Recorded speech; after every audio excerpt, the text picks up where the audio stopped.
दोस्तों आपने माजा और फ्रूटी का तो गर्मियों में काफी मजा लिया ही होगा। ये सभी ब्रांड्स ये कहते हैं कि ये 100% मैंगो से बने हैं, लेकिन क्या ये सच है? क्या सचमुच फैक्ट्री में इन ड्रिंक्स को बनाते हुए सिर्फ मैंगोस का ही यूज होता है?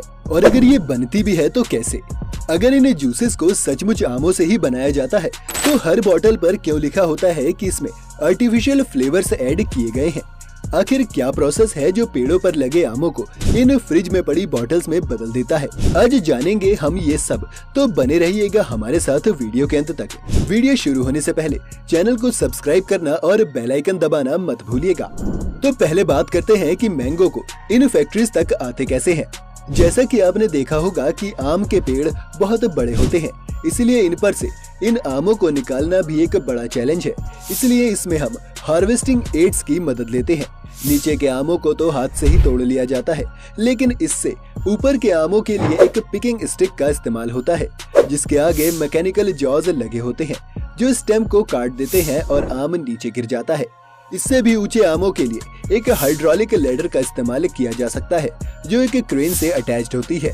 आमों को तोड़ने के बाद सीधा एक ट्रैम्पोलिन में फेंक दिया जाता है, जिसके बाद नीचे गिरे आमों में से स्टेम या इसकी डंडियों को रिमूव किया जाता है। आम का फल खुद को लेकर बहुत ही डिफेंसिव होता है, और जैसे ही आप स्टेम में से फल को अलग करते हैं, अपने डिफेंस के लिए इस आम में से एक सैप निकलता है। इस सैप के आपके कांटेक्ट में आने से आपकी स्किन जलने लगती है। साथ ही अगर ये सैप आम पर गिर जाए तो इसे डैमेज भी कर सकता है। इसलिए स्टेम को बहुत ध्यान से ग्लव्स पहनकर ही निकाला जाता है, और निकालते ही अगले 5 सेकंड के अंदर ट्रैम्पोलिन में फेंक दिया जाता है। इस ट्रैम्पोलिन पर आने के बाद इस आम पर केमिकल्स छिड़के जाते हैं, या फिर इसे 1 मिनट तक पानी में डुबा कर रख दिया जाता है, ताकि इसके सैप का ये टॉक्सिक इफेक्ट कम हो सके। इसके बाद इन आमों को एक एलिवेटर लैडर पर रख दिया जाता है, जहाँ से ये एक बॉल बिन की तरफ कलेक्ट होने के लिए बढ़ते हैं। क्योंकि ये आम पक गए हैं, इसलिए डैमेज भी हो सकता है। इससे बचने के लिए बॉल बिन के ऊपर एक फोम की शीट लगा दी जाती है, जिस पर ये गिरते हैं। फिर इस फोम शीट को हटाने पर कम फोर्स के साथ ये आम बिन पर गिरते हैं और डैमेज नहीं होते। इसके बाद इन्हें स्टोर करने के लिए बड़े बड़े स्टोर हाउस में भेज दिया जाता है, और यहाँ से फिर ये फाइनली जूस बनाने के लिए फैक्ट्री में भेज दिए जाते हैं। ट्रक भर कर आम जब फैक्ट्री में आते हैं तो इन्हें अनलोड करने के बाद एक वॉशिंग प्रोसेस से गुजारा जाता है, जिसमें पानी में बहते बहते ये आम फैक्ट्री के अंदर आते हैं। इसके बाद एक सेकंड वॉश प्रोसेस भी होता है, जिसमें पानी के साथ साथ रोलर्स का भी सहारा लिया जाता है, ताकि आम हर तरफ से अच्छे से क्लीन हो सके। इसके बाद इन आमों को एक प्री हीटिंग और सॉफ्टनिंग प्रोसेस के लिए गर्म पानी में 3 से 5 मिनट तक रखा जाता है। ऐसा करने से आमों पर मौजूद पॉलीफेनॉल ऑक्सीडेज को रिमूव किया जा सकता है। साथ ही इससे आम का कलर और उसका फ्लेवर भी काफी हद तक इम्प्रूव हो जाता है। इन आमों के साफ होने के बाद कन्वेयर बेल्ट पर चलते हुए ये आम रोलर्स पर गिरते हैं, जिसके आसपास फैक्ट्री के कर्मचारी मौजूद होते हैं।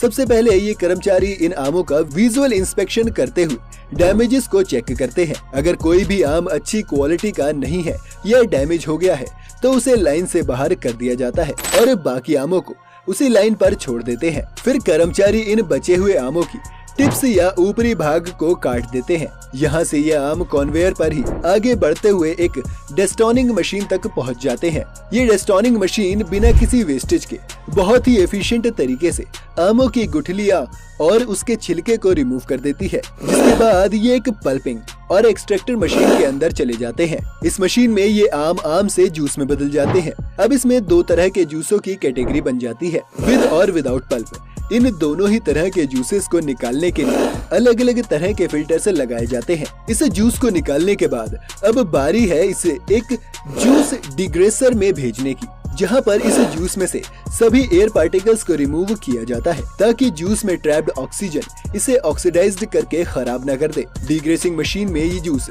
90 से 95 डिग्री सेल्सियस के तापमान पर 10 से 15 मिनट तक रहता है। अभी इस मैंगो जूस के साथ एक परेशानी ये भी है कि इसकी डेंसिटी बराबर नहीं है। साथ ही इसमें कुछ छोटे और कुछ बड़े पार्टिकल्स हैं, जो आपके जूस का टेक्सचर खराब कर सकते हैं। इस समस्या से निपटने के लिए इसे एक होमोजेनाइजर मशीन में डाला जाता है, जहां 20 से 25 मेगापास्कल के प्रेशर पर इसे 2 से 3 बार होमोजेनाइज किया जाएगा। इस प्रोसेस के बाद बड़े से बड़े पार्टिकल्स भी 1 से 5 माइक्रोमीटर के साइज के हो जाते हैं। होमोजेनाइज मैंगो जूस को इसके बाद स्टेरिलाइजेशन प्रोसेस के लिए आगे भेजा जाता है।